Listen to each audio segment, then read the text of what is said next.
तथागत भगवान गौतम बुद्ध, त्यांचा धम्म व सावक संघ ह्या 3 रत्नाला अभिवादन करून परमपूज्य बोधिसत्व विश्वरत्न डॉक्टर बाबासाहेब आंबेडकर यांच्या धम्मक्रांतीला पंचांग प्रणाम. उपस्थित उपासक, ऑनलाईन बघणारे उपासक आणि उपासिका यांच्या प्रति मंगल मैत्री व्यक्त करून दर रविवारी आपण मिलिंद प्रश्न ह्या ग्रंथाचं पठन करत असतो. वर्षावासामध्ये क्रांती आणि प्रतिक्रांती ह्या ग्रंथाचं पठन करत असतो. मागच्या वेळेस आपण बघितलं होतं की महामोगलायन आणि सारीपुत्त यांना संघाच्या बाहेर काढून दिलं आणि त्याच्यावरती राजा मिलिंदांनी प्रश्न विचारला होता की जर तुम्ही म्हणता की बुद्ध हे राग लोभ याच्या पलीकडे गेलेले आहेत, तर त्यांनी सारीपुत्त आणि महामोगलायन यांना संघातून का काढलं होतं, रागाने की लोभाने की आनंद प्रत्यर्थ. आणि मग तसं जर असेल तर कुठलं ना कुठलं एक वाक्य खोटं आहे असं राजा मिलिंदाचं म्हणणं होतं. आपण त्याच्यावरचं भंते नागसेनाचं उत्तर, आपल्याला जसं करता येईल तसं विश्लेषण आपण मागच्या याच्यामध्ये बघितलं होतं. परत परत मी नेहमी सांगत असतो की राजा मिलिंदाने जेव्हा मेंढक प्रश्न विचारायला सुरुवात केली तेव्हा राजा मिलिंद अज्ञानी नव्हता. त्याने कबूल केलं होतं की भंते मला सर्व बुद्ध धम्म समजलाय, पण भविष्यामध्ये येणाऱ्या आपल्या धम्मावरती कोणी प्रश्न विचारू नये, कारण माझ्यासारखा मिलिंद आणि तुमच्यासारखा नागसेन बार बार निर्माण होणार नाही. कारण माझ्या मनामध्ये प्रश्न उपस्थित असलेला मला समाधान असताना मी तुम्हाला विचारतो. फ्युचर मधला माणूस विचारणार नाही, तो गल्लोगल्ली बदनामी करत फिरेल. कारण का की त्यावेळेस त्याला तुमच्यासारखा नागसेन उत्तर द्यायला नसेल. आता तीच परिस्थिती आहे ना. आम्ही प्रॉपर ठिकाणी विचारत नाही आणि सर्व गावभर बोंबलत फिरत असतो. सगळा प्रचार गावभर करतो न विचारता कुठेही. आताचे म्हणजे त्यावेळेचे नागसेन जरी नसतील पण थोडेफार जाणणारे भिक्षू आजही आहेत, थोडेफार जाणणारे विद्वान आजही आपल्यामध्ये आहे. पण आपण प्रॉपर ठिकाणी न विचारता आपल्या मनानेच धम्म विकृत करून सांगत सुटतो किंवा ऐकत असतो. आणि हे राजा मिलिंदाचा तर्क एकदम तंतोतंत खरा होता. आणि म्हणून हे ग्रंथ आपल्याला जर नाही तुम्हाला कुठल्या भिक्षूला विचारायचं तर घरामध्ये असलेला ग्रंथ जरी वाचला तरी आपल्या प्रश्नाची उत्तर आपल्याला मिळतात. ती तसदी आपण जर घेतली तर सगळ्याच गोष्टीच्या बाबासाहेबांनी प्रत्येक क्षेत्रातल्या याच्यावरती एक एक ग्रंथ लिहून ठेवलेला आहे. आपल्याला कुठल्याही विद्वानाला विचारायची गरज नाही. परंतु आम्हाला ते आत्मसात करण्याची ओढ असली पाहिजे, आमची इच्छा असली पाहिजे. बिना इच्छेचं काहीही होणार नाही. आणि तरी पण राजा मिलिंदांनी भंते नागसेनाला असे प्रश्न विचारले की जे आज पण रिलेव्हंट आहेत, आजच्या घडीला पण ते लागू होतात. आणि म्हणून त्यांनी मागे विचारलेला प्रश्न की भंते नागसेन की तुम्ही सांगा महामोगलायन आणि सारीपुत्ताला संघाच्या बाहेर का काढलो होतं. प्रश्न भगवंताविषयी होता. आजही आपल्या संघामधून माणसं काढल्या जातात. आपलं लक्ष, आपण संघाची व्याख्या भिक्षू संघाचीच करून ठेवली. भिक्षूचा संघ, मग आपण सगळं त्यांच्याकडेच बघतो. भिक्षू चुकतोय का आणि भिक्षू बरोबर आहे का. आम्ही आमच्या घराच्या संघाला बाजूला टाकतो, आमच्या आर्थिक संघाला बाजूला टाकतो, आमच्या राजकीय संघालाही बाजूला टाकतो आणि मग फक्त आम्ही त्या भिक्षूच्या संघाकडे बघत बसतो. बुद्धाला आणि बाबासाहेबाला ती अपेक्षा नव्हती. बाबासाहेबाच्या काळामध्ये तो भिक्षूच जास्त नव्हते. बाबासाहेबाला ती चिंता होती की एक तर भिक्षू नाही, भिक्षू निर्माण करायचा आणि प्रशिक्षित भिक्षू निर्माण करायचा हे बाबासाहेबाच्या मनामध्ये होतं. दुर्दैव आमचं आणि तुमचंही की बाबासाहेब जास्त काळ टिकले नाही आणि त्यांना त्यांच्या अपेक्षेतला भिक्षू संघ निर्माण करता आला नाही. त्यांना एखाद्या वेळेस बहुतेक ती चाहूल असावी म्हणून त्यांनी भिक्षू संघ निर्माण नाही केला, पण भारतीय बौद्ध महासभा नावाची एक संस्था त्यांनी निर्माण केली आणि त्यांची अपेक्षा होती की हिच्यामध्ये काम करणारे माणसं स्वतः शिकतील आणि दुसऱ्याला धम्म सांगतील. आता कुठपर्यंत त्यांचं उद्दिष्ट साध्य झालंय दिसताना तरी काही तसं दिसत नाही. कारण आज जवळजवळ 65-70 वर्षाचा कालावधी झाला. ज्या अपेक्षेने आपण पुढे जायला पाहिजे होतं त्या अपेक्षेने गेलो नाही आणि म्हणून त्या परिप्रेक्षमध्ये मिलिंद प्रश्न हा ग्रंथ अगदी डिक्टो जशाला तसा आपल्याला आजही लागू पडतो. राजा मिलिंदाने विचारलेले प्रश्न आजही जशाला तसे आहेत, पण दुर्दैवाने भंते नागसेन उत्तर द्यायला नाहीये.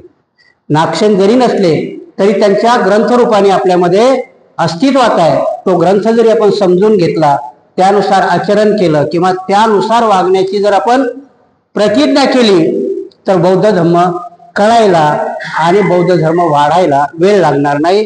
म्हणून आज आपण पुढचं प्रकरण बघूया. योगी कथा आहे ती पुढे चालू आहे. योगी कथाच पुढच्या आहेत. मेंढक प्रश्नामधलं हे प्रकरण 4थं आहे. महामोगलायन यांचा खून. आता बऱ्याचशा गोष्टीमध्ये इथं ह्या टायटलमध्येच तुमच्या लक्षात येईल की महामोगलायन आणि भंते नागसेन म्हणतो भंते अंगुलीमाल ह्या दोघांचाही लोकांनी दगडाने ठेचून आणि लाठ्या काठ्या मारून खून केलेला आहे. आता बऱ्याच ठिकाणी येते की महामोगलायन हे रिद्धिबल प्राप्त होते. त्यांच्यामध्ये रिद्धी होती.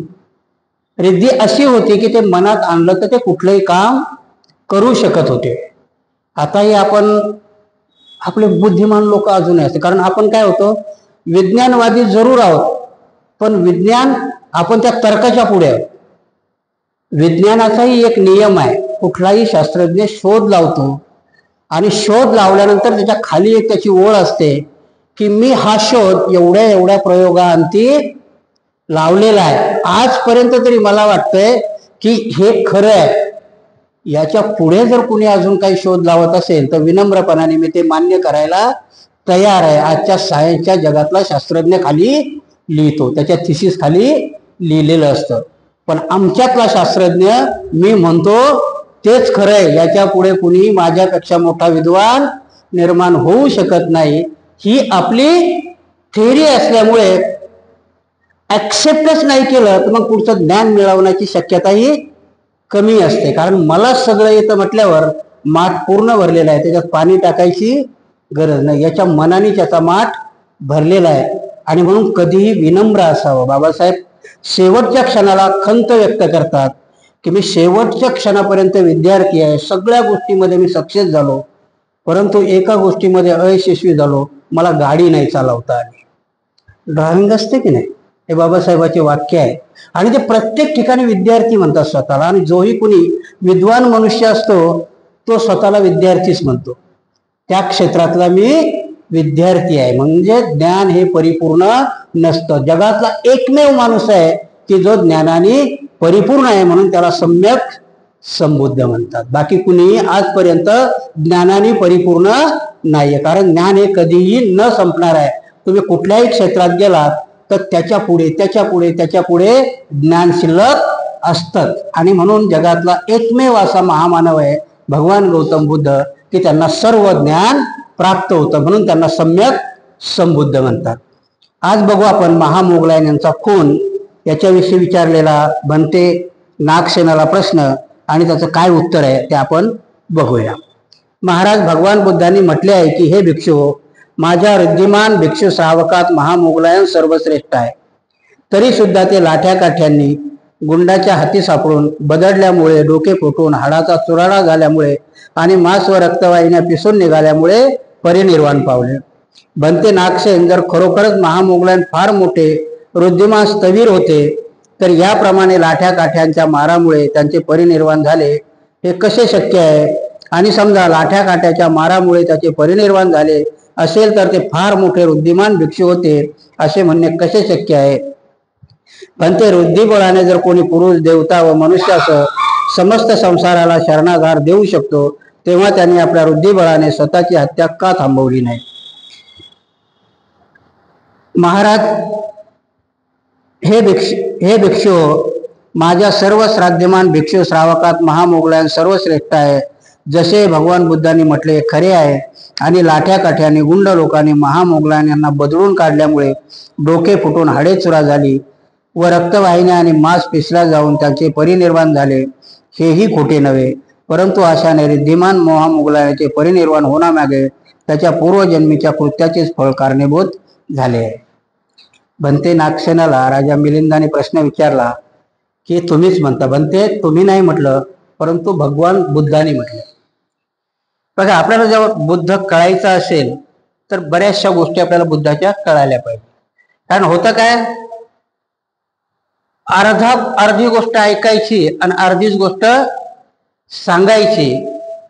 त्याने धर्मही कळत नाही आणि अधर्मही कळत नाही. काही गोष्टीचा उलगडा व्हायचा असेल, तुम्ही ती राजीव गांधीची ऍडव्हर्टाईज वाचली का?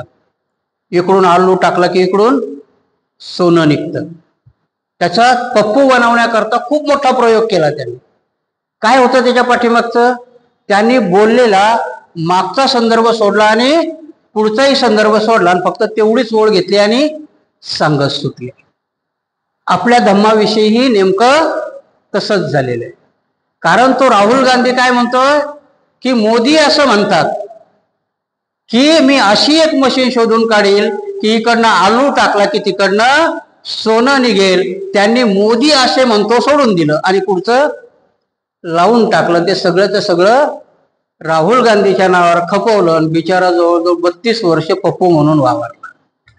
आता तो पप्पू होता का नव्हता तो त्यांनी त्यांच्या संशोधनाचा विषय, आपल्या संशोधनाचा नाही. सांगण्याचा उद्देश काय की अर्धा सांगायचं आणि अर्ध. तसंच आपल्या विद्वानाचंही झालेलं आहे की आपण धम्म सांगतानाही अर्धाच सांगतो, ऐकणारेही अर्धच ऐकतात आणि आपल्या सोयीनुसार मग आपण आपला धर्म आचरणात आणतो आणि भिक्षूही आमच्या सोयीनुसार धम्म सांगत असतात. इथे मात्र भंते नागसेन म्हणतात की राजा मिलिंद सगळ्याच गोष्टी ह्या माणसाला त्याच्यानुसार होत नसतात. आज शास्त्रज्ञांनीही किंवा आजच्या वैज्ञानिक संस्थांनीही माणसाच्या उत्पत्तीचा काही शोध लावलेला आहे. मग कुठला शोध लावलाय की आज शेवटचा शोध काय आहे की आपले आई वडील कोण आहेत किंवा आपल्या आई वडिलाचा मुलगा कोण आहे हे ओळखण्याची पद्धत DNA ही शोधून काढली. आज म्हणतात की नाही की जर, आणि सिद्धही झालंय, तो एक उत्तर प्रदेशचा मुख्यमंत्री होता तिवारी, ND तिवारी नावाचा, त्याच्या पोराने 42व्या वर्षी कोर्टात केस टाकली आणि हाच माझा बाप आहे हे सिद्ध करून दाखव. कशाच्या आधाराने? DNAच्या आधाराने. कारण त्यांनी त्याच्या आईला नाकारलं होतं त्या ND तिवारीने की नाही, तिला तिच्या पोटामध्ये गर्भ ठेवला आणि सांगितलं हे माझं नाही. पण 42 वर्षांनी त्या विज्ञानाने सिद्ध केलं की हा त्या ND तिवारीचाच पोरगा आहे आणि त्याला ऍक्सेप्ट करावं लागलं. आता इथे मी सांगतोय याचा कशाशी अर्थार्थी संबंध आहे की काही गोष्टी जर आपल्याला सिद्ध करायच्या असतील तर विज्ञान सांगतं की सगळ्याच गोष्टी सिद्ध करता येतात का? नाही. मग आमचा शेवटचा प्रश्न होतो की माणूस कसा मरतो हे विज्ञान का नाही सांगू शकत?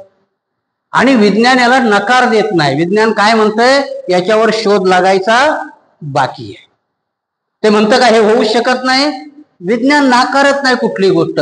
बुद्धांनी तुमच्या तत्वज्ञानाच्या बाबतीत हीच गोष्ट सांगितली की कुठलीही गोष्ट तुमच्या माणसाच्या परिप्रेक्षामध्ये अशक्य नाही, फक्त ती तुम्हाला सापडली पाहिजे. आणि म्हणून भगवान बुद्धही स्वतः म्हणतात की मीही एका माणसाचा आणि एका बाईचा मुलगा आहे.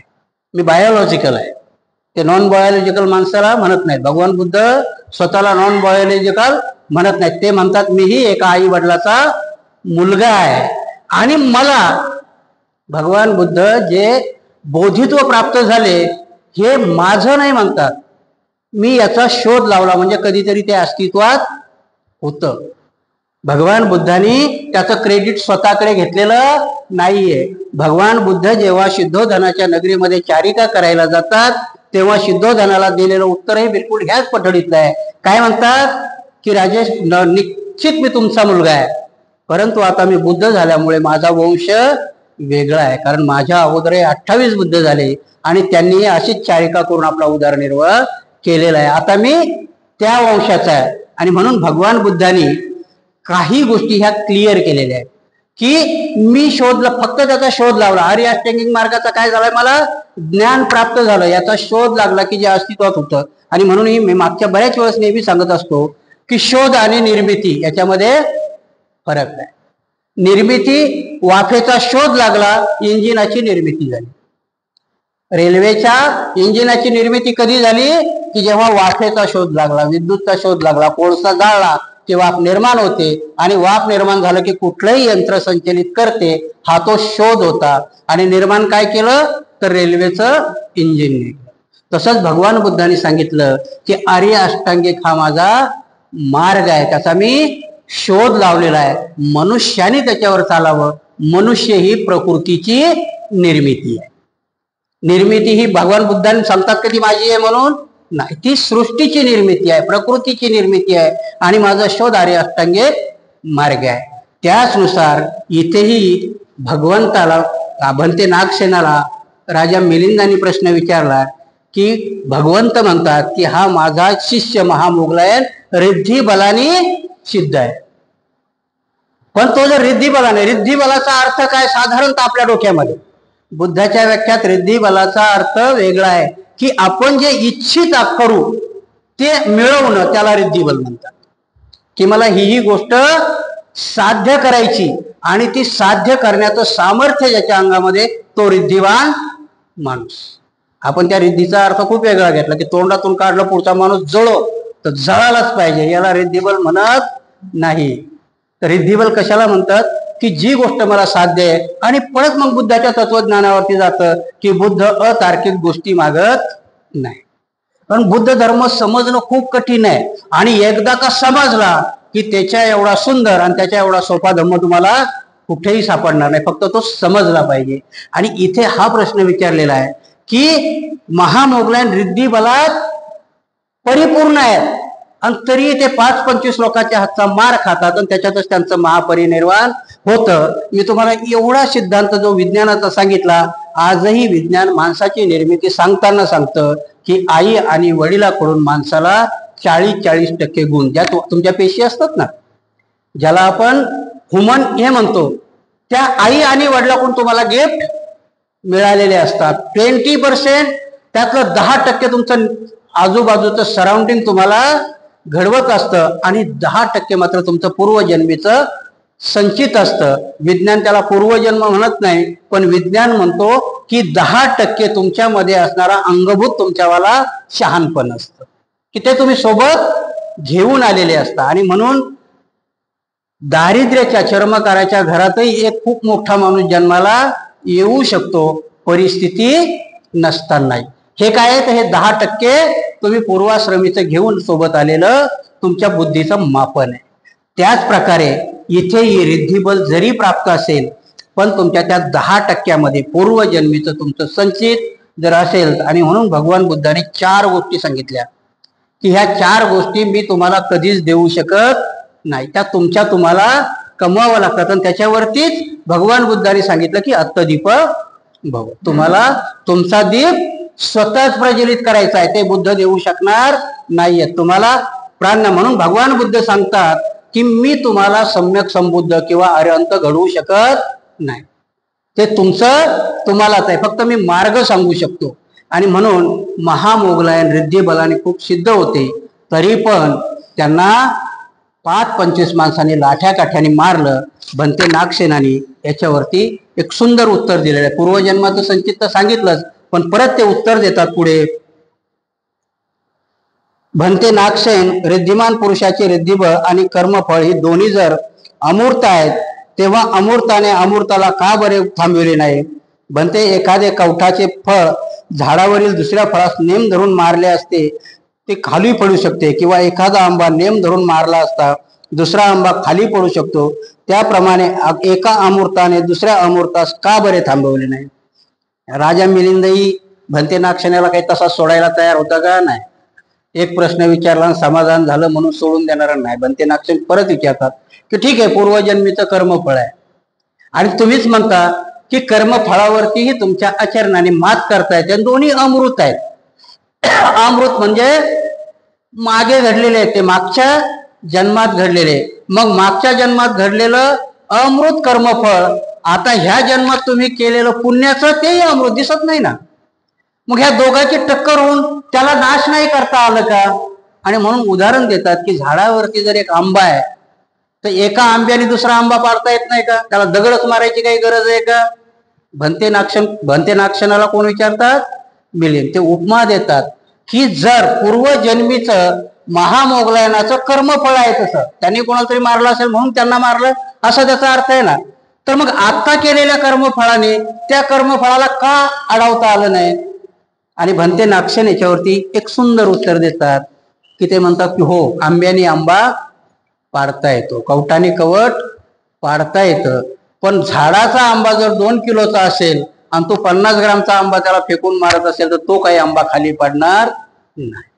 कारण त्या आंब्याला पाडायला 2 किलोचाच आंबा मारावा लागेल. आणि म्हणून त्यांचं पहिलं कर्मफळ जर आताच्या कर्मफळापेक्षा मोठं असेल तर मग मात्र ते भोगावंच लागेल. ते भोगल्याशिवाय तुम्हाला गत्यांतर नाही. आत्ताच्या याच्यामध्ये आपण साधी जरी उदाहरणं दिले की एखाद्या माणसाचा मुलगा चोर आहे आणि हा माणूस वकील आहे, तो त्याला सोडवण्याचा खूप प्रयत्न करतो, पण दुसराही वकील त्याची चोरी सिद्ध करतो, त्याला सजा भोगावीच लागेल. बाप वकील आहे म्हणून जज त्याच्याकडे सवलत देणार नाही, त्याच्या केलेल्या गुन्ह्याला त्याचं फळ त्याला भोगावंच लागेल. आणि म्हणून की मागच्या जन्मातलं कर्मफळ जर वरचढ असेल तर तुम्हाला ह्या जन्मामध्ये इथे फेडावं लागतं, कारण 10% कर्मफळ तुम्ही पुनर्जन्मामध्ये घेऊन येत असता, असं तिथे सांगितलेलं आहे. बलवान राजा याचं उदाहरण देतात. ते म्हणतात, महाराज, अमूर्त विषयात देखील एकापेक्षा दुसरा अधिक बलवान असतो. संसारातील सर्व राजांना राजा म्हणून संबोधित असले तरी त्यांच्यामध्ये सुद्धा एक राजा दुसऱ्यापेक्षा अधिक बलवान असतो. त्यामुळे दुसऱ्या सर्व राजांना त्याच्या आज्ञेचे पालन करावे लागते. त्याचप्रमाणे समस्त अमूर्त विषय एकत्र आले तरी सुद्धा कर्मफलाची शक्ती अधिक प्रभावशाली ठरते. दुसऱ्या शक्तींना अंकित करून त्यापेक्षा वरचढ ठरते. कर्मफळ वरचढ असता दुसऱ्या शक्तीचे त्याच्या पुढे काही एक चालत नाही. राजाची उपमा दिली की एखाद्या चोराला पकडून आणलं तर त्याला शिक्षा करण्याचा अधिकार कोणाला आहे? राजाच्या. कारण आता हा जो ग्रंथ निर्मित झाला त्यावेळेस कुठलं तंत्र होतं? तर राजेशाही. आणि म्हणून राजा मिलिंदाला भंते नाक्षणाने उदाहरणही त्यावेळेच्या याच्यामध्ये. आता जर आपण गृहीत धरलं तर आता चोराला शिक्षा कोण देणार आहे? तर जज देणार आहे. त्याला पकडणारे पोलीस लाख असतील, पण शिक्षा देण्याचा अधिकार पोलिसाला आहे का? जजला आहे. आणि त्याच्यामध्येही बाबासाहेब लिहितात की 1000 गुन्हेगार सुटले तरी चालतील, पण एका निरापराधाला शिक्षा होता कामा नये. हा धम्म आहे की तुम्हाला. आणि म्हणून त्यावेळेच्या राजांनाही तो सिद्धांत सांगितला जायचा की तुझ्या दरबारामध्ये आलेल्या याचा न्याय तू चांगला केला पाहिजे, गुन्हेगारालाच शिक्षा झाली पाहिजे. अधम्म कधी म्हणतात? की गुन्हेगार सोडून संन्याशाला जेव्हा शिक्षा व्हायला लागतात तेव्हा अधम्माचं राज्य सुरू आहे असं म्हटलं जातं. का म्हटलं जातं? तर अजातशत्रूची ती एक कथा आहे. अजातशत्रू जेव्हा बापाचा खून करून राज्यावरती येतो, देवदत्तासारख्याला आश्रय देतो, तेव्हा त्याच्या राज्यामध्ये अराजकासारखा परिस्थिती निर्माण होते आणि मग तो बुद्धाकडे येतो. आणि मग बुद्ध त्याला ते कलाम सूक्त सांगतात. आज जे तुमचं आहे की नाही ते कलाम सूक्त सांगितलं जातं. आणि तेही त्याला सांगत नाही, ते आनंदाला विचारतात की आनंदा, आपण कलामाच्या याच्यामध्ये गेलो होतो, मी त्यांना असा असा उपदेश केला होता, ती लोक अशी वागतात का रे? तो म्हणतो हो. मग त्यांना हरवणं शक्य नाही. ते आज तुम्हाला सांगते कलाम सूक्त आहे छान प्रकारे.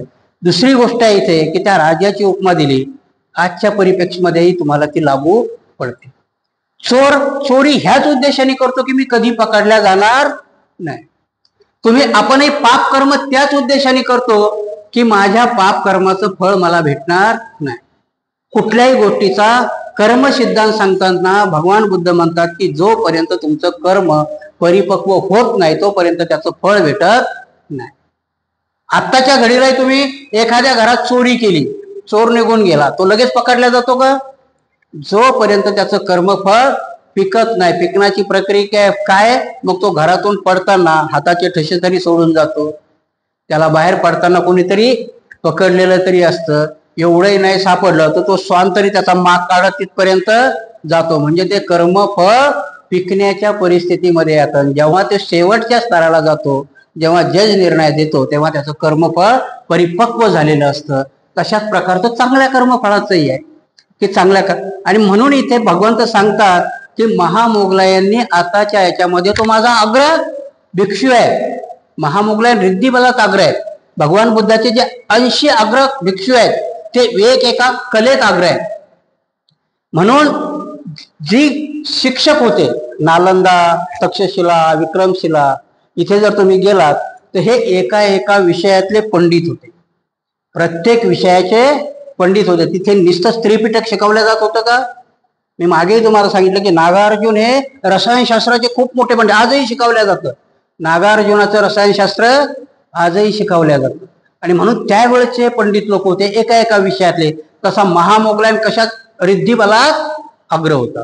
रिद्धिबलात अग्र म्हणजे जे इप्सित आहे ते मिळवणं त्यांच्या हाताचा मळ होता. आणि म्हणूनच राजा मिलिंदाने विचारलेला प्रश्न की भगवंताला, तर भगवंत सांगतात की त्याच्या पूर्वकर्मीचं, की जसं राजा शिक्षा दिल्याला त्याला कुणी अडवू शकत नाही, त्याच प्रकारचं तुमचं पूर्वीचं कर्मफळ जर ते स्ट्रॉंग असेल तर मग मात्र तुम्हाला कुणीही ते अडवू शकत नाही, ते भोगावंच लागतंय. चोरानं चोरी केली तर ते कर्म त्याला भोगावंच लागेल. म्हणून पूर्वजन्मीचं त्याचं कर्मफळ होतं.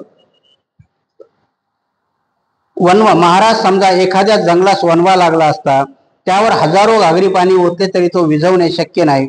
येनकेन प्रकारे तो वाढतच जातो. याचे कारण काय? तर दावाग्ने अधिक तेज असणे हे होय. महाराज याप्रमाणे सर्व अमूर्त विषय एकवटून देखील कर्मफळाचा प्रभाव त्या सर्वपेक्षा अधिकच शक्तिशाली असतो. दुसरे सर्व अमूर्त विषय त्याच्या पुढे दबून जातात, त्यापेक्षा ते वरचढ असते. महाराज याच कारणाने महामोगलायनाचे कर्मफळ वरचढ ठरले आणि त्यांना मारले जात असता त्यांचे रिद्धिबळ हतबर्य ठरले. बरोबर आहे बनते नागसेन, ही गोष्टी अशीच घडली असावी. आणि म्हणून यांनी वेगवेगळी उदाहरणं दिली. राजाचं उदाहरण दिलं, तसंच ते वनव्याचं उदाहरण देतात की एखाद्या जंगलाला जर आग लागली आणि तुम्ही त्याच्यावर नुसतं घागरीनं पाणी ओतायला लागलं तर ती आग विझणार नाही, कारण तिचा प्रभाव मोठा आहे. एखाद्या इमारतीला आग लागली तर तुम्ही घरातल्या माठातल्या पाण्याने ती आग विझू शकत नाही, त्याला अग्निशामक दलाचा बंब असावा लागतो. म्हणून इथे सांगितलं की तुमचं पूर्वजन्मीचं कर्मफळ जर स्ट्रॉंग असेल, पूर्वजन्माच्या याच्यात तुमच्यावाला पाप कर्म जर खूप मोठं असेल, आणि आताच्या याच्यामध्ये उदाहरणच द्यायचं झालं की आता तुम्ही जर समजला की एखादा भिक्षू खूप चांगला आहे आणि तो भिक्षू जर त्याला अर्धंगवायू होऊन मरत असेल तर आपण काय म्हणू की एवढा चांगला भिक्षू आहे पण खितपत आथुरणात पडलाय, घाणीमध्ये मरतो, 1 वर्षभर राहिला आणि मेला.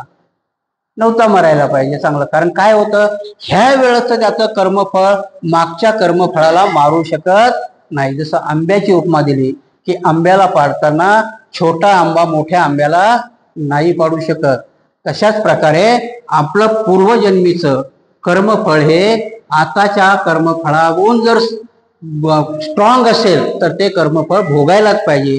त्याचप्रमाणे महामोगलाय आत्ताच्या याच्यामध्ये ते अरहंत होते.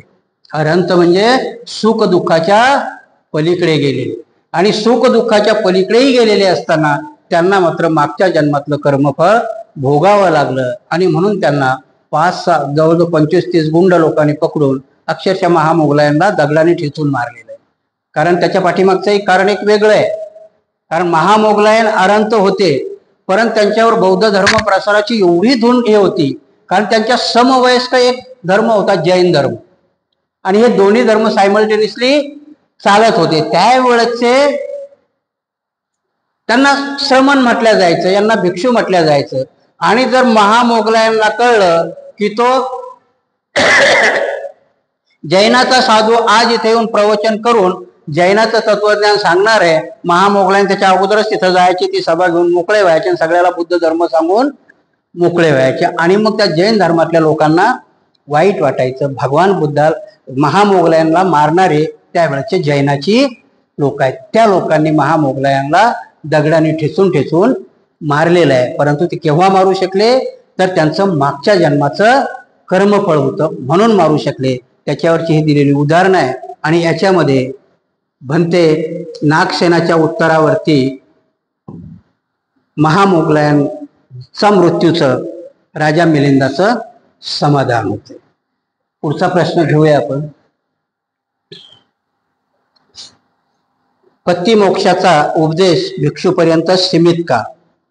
भन्ते नागसेन तथागतांनी म्हटले आहे की हे भिक्षू, तथागताचा धर्म आणि विनय ही खुली असतानाच अधिक तेजस्वी होतात. लपून ठेवले असता नव्हे तरी पण प्रतिमोक्षाचा उपदेश मात्र लपूनच एकांतात केला जातो. एवढेच नव्हे तर संपूर्ण प्रतिमोक्षाचा उपदेश मात्र लपूनच एकांतात केला जातो. एवढेच नव्हे तर संपूर्ण विनय पिटकच भिक्षूशिवाय सर्व लोकांपासून लपून ठेवले जाते. भन्ते नागसेन, जर बुद्ध धर्माची उपयुक्तता आणि अनुकूलता याविषयी विचार केला असता विनय प्रज्ञेची सर्व लोकांकरता खुले करून देणे हेच योग्य होय. ते का तर त्यात केवळ शिकवण, संयमन, आचार संबंधाचे नियम व शील इत्यादी सद्गुण तसेच पवित्र आचरणाविषयीची शिकवण दिली आहे. ही शिकवण सर्वसामान्य होण्यासारखी आहे, धर्म समजण्याकरता उपयुक्त आणि युक्तीच्या दिशेने घेऊन जाणारी आहे. भन्ते, तथागताचा धर्म आणि विनय हे सर्वांसाठी खुली असताना अधिक तेजस्वी होतात, लपून ठेवल्याने नव्हे. असे जर खरोखरच तथागतांना भिक्षूंनी सांगितले असेल तर प्रतिमोक्षाचा उपदेश व विनय पिटक लपून भिक्षूशिवाय इतर लोकांपासून लपून ठेवले जाते हे विधान खोटे ठरते.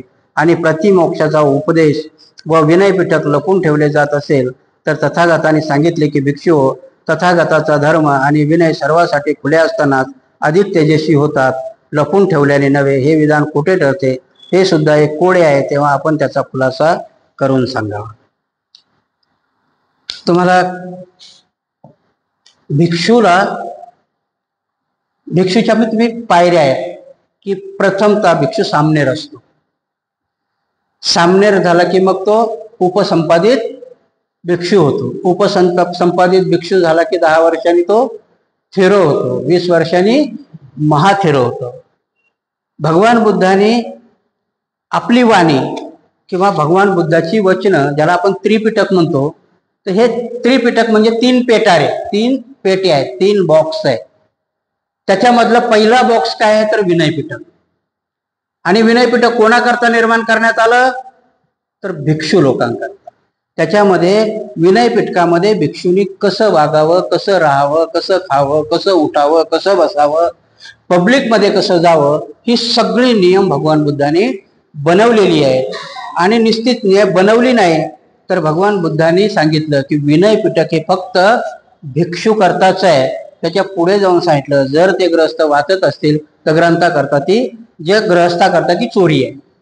विनय पिटक ग्रस्थाने वाचणं एक प्रकारची चोरी आहे. आणि तोच प्रश्न राजा मिलिंदाने विचारला की भगवंत एका ठिकाणी म्हणतात की भिक्षू हो, तुमच्याजवळ जे बी काय ज्ञान असेल ते सर्व पब्लिकला सांगावं. बहुजन हिताय बहुजन सुखाय, यांच्या हितासुखा करता तुमच्याकडे जे जे बी ज्ञान असेल ते तुम्ही कुठलंही ज्ञान लपवून ठेवू नये, कारण ते लपवून ठेवल्याने काही वाढत नाही. तुम्ही जेवढं बी ज्ञान वाटाल तेवढं ते वृद्धिंगत होतं, वाढत जातं, म्हणून ते लपवून ठेवू नये. परंतु तेच भगवान मात्र भिक्षूला उपदेश देताना सांगतात की विनय पिटक हे ग्रस्ताला सांगू नये. त्याच्याही पुढे जाऊन सांगतात की आता तुम्हाला माहिती आहे की नाही माहिती, पण भिक्षू आता मोस्टली नाही करत, परंतु प्रत्येक जसा तुमच्याकरता महिन्यातले 4 उपोषध आहेत. ग्रस्ताला किती उपोषध आहेत? महिन्यातले 4 उपोषध सांगितले भगवान बुद्धांनी. विषय केला तो उपदेश केलेला आहे की वर्षातून नाही केले तर महिन्यातले 4 उपोषध प्रत्येक ग्रस्तानी केले पाहिजे. तसे भिक्षू लोकांना 2 प्रतिमोक्ष सांगितलेत महिन्यात. त्याचा अर्थ काय? प्रतिमोक्ष म्हणजे त्याचा सोपा अर्थ मी सांगतो की भिक्षूची सभा जमवायची त्या दिवशी, आणि त्या दिवशी प्रत्येक भिक्षूने आपला अपराध जर आपल्या हातून घडला असेल तर त्या भिक्षू संघापुढे तो सांगायचा. परंतु तो सांगत असताना कुठलाही ग्रस्त तिथे उपस्थित नसावा. कोणापुढे सांगायचा आहे? तो भिक्षू संघातच सांगायचा, भिक्षू संघापुढेच सांगायचा आहे. आणि त्याच प्रश्नावरती राजा मिलिंदांनी ऑब्जेक्शन घेतलेलं आहे की एका ठिकाणी भगवंत म्हणतात की तुम्ही सर्व ग्रस्तांना सांगा, ज्ञान हे ग्रस्तांना सांगा, सगळ्या गोष्टी ग्रस्तांना समजावून सांगा.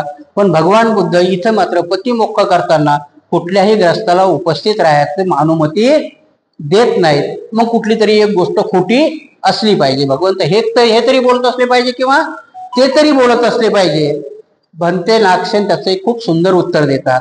आजच्या परिप्रेक्षमध्ये आपण जर बघितलं तर का केलं असेल? आजही आपल्या सगळ्या योजना कुठे निर्माण होतात? रस्त्यावर. आपल्याकडं थिंक टँक नावाचा कुठलाही प्रकार ना आर्थिक लेवलला आहे, ना राजकीय लेवलला आहे, ना कुठे त्यांच्याकडे आहे.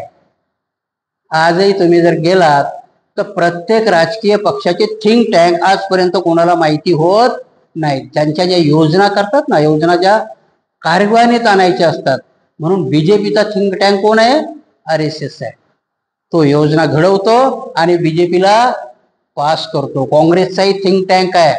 तुम्हाला वाटतंय ते राजीव गांधी आपल्या हातात पुस्तक घेऊन बोंबलत फिरताय, ते नाही करत. त्याला सांगणारी दुसरी लोक आहे. पूर्ण प्रोग्राम ठरवून दिलेला जातो. काय बोलायचं त्यांनी, काय नाही बोलायचं, स्टेजवर चढताना कुठला पाय ठेवायचा इथपर्यंत ट्रेनिंग असतं त्याला. आणि ते ट्रेनिंग कोण देत असतं? Think tank. आमचा थिंक टँक कुठे असतो? रोडवर. बाबासाहेबांच्या पुतळ्याची विटंबना झाली, आमचा थिंक टँक त्या पुतळ्याच्या जवळ जमा होतो, तिथंच निर्णय घेतो, आंदोलन करायला लागतो. मग त्यातले 2-4 गोळीबाराने मारतात, 10-15 जलात जातात आणि आमचा एक नेता उदयाला येतो. ही आमच्यातली कथा आहे. म्हणून बुद्धांनी सांगितलं, असंच नाही सांगितलं की भिक्षू संघाला की तुमचे प्रमाद तुम्ही सांगताना ग्रस्त नसावा, कारण त्याचं तो भांडवल करेल. बाहेर जाऊन तुमचा धम्म तो वेगळा सांगेल. त्याची शहनिशा तुमच्या संघातच झाली पाहिजे. शिक्षाही संघातच झाली पाहिजे, कबुली संघातच झाली पाहिजे, विनयी संघातच पाळले पाहिजे. नाही तर आज ही भानगडतीच होती की नाही. सगळेजण चालताना भिक्षूला काय सांगतात? हो भंतेजी, हे बुद्धाने करायला नाही सांगितलं, तुला कसं माहित झालं रे बाबा? भंतेजीनं कसं वागलं पाहिजे आणि काय केलं पाहिजे तुला कसं माहित झालं? पण तो सांगतो, हो भंतेजी, हे वागणं तुमचं बरोबर नाही. हे बुद्धाने विनयपीठकात, अरे भल्या माणसा, तुला विनयपीठक वाचायलाच नाही सांगितलं ना. तुझ्याकरता सुत्त पिटक आणि अभिधम्म पिटक आहे, तो वाचत नाही. तो विनयपीठकच वाचतो. भंतीजीनं कसं वागलं पाहिजे, कसं बोललं पाहिजे, कसं खाल्लं पाहिजे. मग भंतीजी ताटात जेवायला लागलं की हक्काने सांगतो, भंतीजी तुमचं भिक्षापात्र कुठे आहे? तुला काय घेणं देणं आहे? तुझं तू सुत्त पिटक वाच ना. ते नाही वाचलं. सांगण्याचा अर्थ याच्या करता सांगितलं होतं की जे भिक्षूचा पतिमोक्ष असतं ते संघामध्ये करायचं. आपले अपराधही कुठे मांडायचे? संघात मांडायचे. याचाच अनुबंध आपल्या उपासकाच्या संघाला होता. कारण उपासकाच्या संघामधूनच तुमचे सगळे नेते असतील, आर्थिक व्यवस्था. म्हणून मी तुम्हाला सांगितलं की भगवान बुद्धांनी, आमचे लोक ऑब्जेक्शन घेतात, ओ भंतीजी राजकारण नका सांगू. त्यांना कसं समजावून सांगावं की तुला तरी राजकारण कळतं का रे बाबा, सांगू नको म्हटल्यावर. मी 1-2 जणांना विचारलं, राजकारण म्हणजे काय मला सांग बरं तरी एकदा समजावून, म्हणजे मी नाही बोलणार त्याच्यावर. जाऊन निवडणुकीला उभं राहणं, म्हटलं गाढव आहेस, निवडणुकीला उभं राहणं याला राजकारण नाही म्हणत. कोणी उभा राहतो? आजपर्यंत एवढी लोक उभी राहिली की त्यांना स्वतःचंही मत नाही पडलं. मोदीने पडू दिलं नाही त्याला स्वतःचंही मत. त्याला नाही राजकारण म्हणत. राजकारण म्हणतात. आणि ते बुद्धांनी सांगितलं, चरत भिक्खवे चारिकं बहुजन हिताय बहुजन सुखाय. बहुजनाच्या हित सुखाकरता जे जे भिक्षूला करता येईल ते भिक्षूने करावं. आणि राजकारणाचा अंग त्याच्यापासून वेगळं असूच शकत नाही. आणि हे आमच्या लोकांच्या डोक्यात येत नाही. आणि म्हणून आम्ही ज्याला प्रॉपर माहिती आहे त्याला सांगू देत नाही, आणि ज्याची ऐकण्याची कुवत आहे त्याला सभेत बसू देत नाही. आणि म्हणून आमचा धम्मही, आर्थिक बाजूही, आणि म्हणून हे ग्रंथ आम्हाला कशा पद्धतीने समजून घेतले पाहिजे, तर अशा पद्धतीने समजून घेतले पाहिजे की पतिमोक्ष का संघातच करावं. तुमच्या ज्या संकल्पना आहेत, ज्या नियोजन आहेत, ते तुमच्यामध्येच झालं पाहिजे. नाही तर मग तुमच्या योजना ठरतात आणि तुमच्या लोकांना माहिती व्हायच्या अगोदर त्या RSS ला माहिती होतं, आणि मग त्याच्यावर ते प्लॅन बनवतात आणि तुमच्या सगळ्या निष्पत्ती खोल असतात. महात्मा फुले विकास महामंडळ हे निर्माण केलं जातं. महाराचा समाज कल्याण मंत्री असतो, पण महात्मा फुलेचं लोन पास करण्याचा अधिकार त्याला नसतो. तुमच्या माहिती करता सांगतो, समाज कल्याण मंत्र्याला महात्मा फुले, आता तुमच्याकडे महात्मा फुले विकास महामंडळ आहे ना, त्याच्यातल्या गोष्टी पास करण्याचा अधिकार त्याला नसतो, कारण महात्मा फुले मधून महार मांग चंभाराला कर्ज दिलं जातं आणि तुमचा समाज कल्याण मंत्री महारा मांग चंभारातलाच असतो. तू समाज कल्याण मंत्री आहे पण तुझ्या लोकांकरता काम करायचं नाही का? तर ही तुमची योजना त्याला माहिती असते. कारण पहिल्याच गोष्टीने कुठून सुरुवात झाली तुमच्या माहिती करता सांगतो की समाज कल्याण खातं हे पर्टिक्युलरली महारांना दिलं. हिशोब काढा, एक पतंगराव कदम सोडले तर बाकी सगळे समाज कल्याण मंत्री एक तर महार मांग चंभार बंजाराच झालेले आणि पायंडा कुठून पडलेला आहे? सुरुवात अर्जुनराव कस्तुरे पासून झाली. अर्जुनराव कस्तुरे नावाचा एक खूप मोठा वकील शंकरराव चव्हाणाच्या वसंतराव नायकाच्या काळामध्ये समाज कल्याण मंत्री झाला आणि तेव्हापासून मात्र ते समाज कल्याण मंत्री तुमच्या पाचवीला आहे. पण त्या समाज कल्याण मंत्र्यांनी महार आणि चंभार याच्या हिताचे निर्णय घेऊ नयेत. महात्मा फुले विकास महामंडळामधून ह्या 3-4 जातीलाच, अस्पृश्य जातींनाच कर्ज दिल्या जातं आणि म्हणून त्या बार्टीची आरटी केली. आता माहिती आहे का तुम्हाला बार्टीची आरटी केली? त्या बार्टीला अण्णाभाऊ साठे दुसरं एक महामंडळ निर्माण केलं आणि त्याच्यामध्ये पर्टिक्युलरली मांगाला खूप अभिमान वाटत असेल, परंतु मांगाला माहिती नाही की ते निर्मिती करून तुला आयसोलेट केलेलं आहे प्रत्येक गोष्टी. कारण आम्हाला ते समजूच दिल्या जात नाही. इथे आहे ते बुद्धाने इथे सांगितलेलं आहे की तुमचे निर्णय हे तुमच्याच झाले पाहिजे. तुमच्या निर्णयाचे, तुमच्या भल्या बुऱ्याचे, तुमचे कुठलेही प्राण ते बाहेरच्या याच्यामध्ये गेले नाही पाहिजे. बाहेर गेले की मात्र त्याच्यावरती ते प्लॅन करतात आणि तुमच्या सगळ्या गोष्टीला नेस्तनाबूत करतात. हे 2700 वर्षापूर्वी बुद्धाने भिक्षू संघाला ठरवून दिलेलं पतिमोक्ष होतं. पतिमोक्ष आहे त्यांनी कबुली जबाबी द्यायचा आहे तो आपल्या संघात द्यायचा आहे. विकासाची योजनाही राबवायची ती आपल्या संघात राबवायची आणि मग तिला उजागर करायचा. आता तसं होत नाही. आमचे सगळे प्लॅन रोडवरती होतात, ऑफिसमध्येही नाही, घरातही नाही. सगळे निर्णय आमचे कुठे होतात? रोडवरती होतात. मग ते धार्मिक असो, आर्थिक असो, सामाजिक असो, कुठलेही असेल. आणि म्हणून हे ग्रंथ तशा पद्धतीने आम्हाला वाचता आले पाहिजे. नाहीतर मग काय, आम्ही ते दरवर्षी तर वाचतो. बुद्ध आणि धम्म मी सांगितलं ना, एवढी पारायण झाली पण खरा बुद्ध आणि धम्म आजही आम्हाला कळला नाही. कारण बुद्ध आणि धम्म आज आम्हाला प्रत्येक लोकांनी वेगवेगळा सांगितलं. आम्हाला भिक्षू संघ वेगळाच सांगतो. भिक्षू संघ आम्हाला पार अश्वघोषाच्या त्रिपिटकात जाऊन स्वर्गात नेऊन तुषित देशात नेऊन आम्हाला आमचं मोक्ष मिळवून टाकतो. दुसरं कोण सांगतं आम्हाला? भारतीय बौद्ध महासभा. ती पण आमच्या लगे 32-33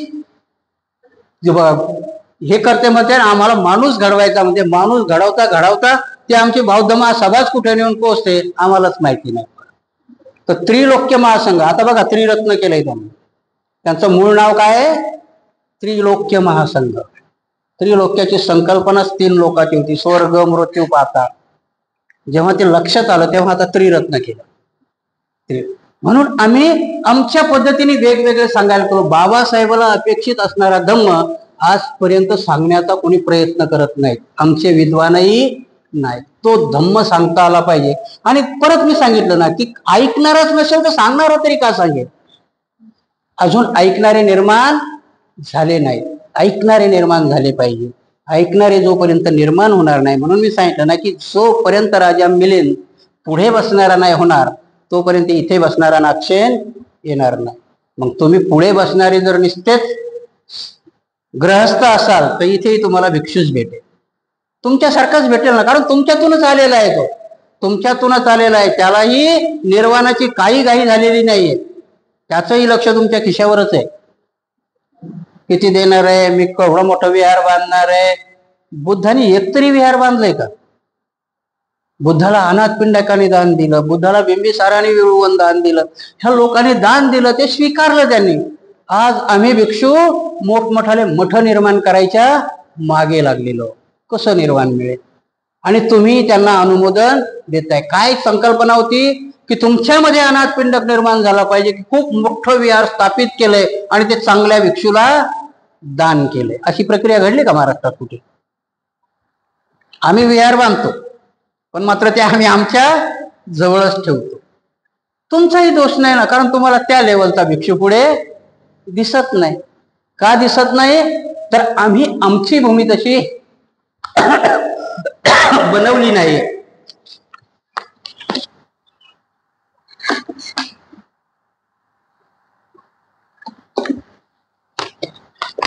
आणि त्याचं उत्तर इथे मिळतं की पतिमोक्ष हे संघातच का करावं.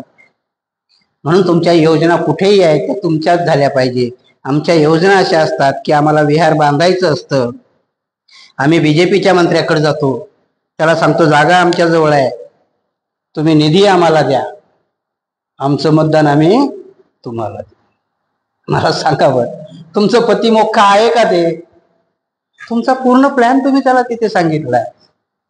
तो निधी देतो, तुमचं विहार बांधला जातो, पण हक्काने सांगतो की आता स्टेज लावा, आणि त्या स्टेजवर माझा देवेंद्र फडणवीस येऊन जोरात जय श्रीराम म्हणे, आणि तिथे तुम्हाला चूप राहावं लागतं. आणि म्हणून बाबासाहेबांनी पठ्ठे बापूराव, तुम्हाला माहिती आहे का, खूप मोठा तमासगीर होता पठ्ठे बापूराव, आणि तो बाबासाहेबाला 1,00,000 रुपये दान द्यायला आला. कार्यकर्ते खूप, त्यावेळेस 1,00,000 म्हणजे खूप मोठी गोष्ट होती. कार्यकर्ते खूप खुश झाले, नाचत बाबासाहेबाकडे केले.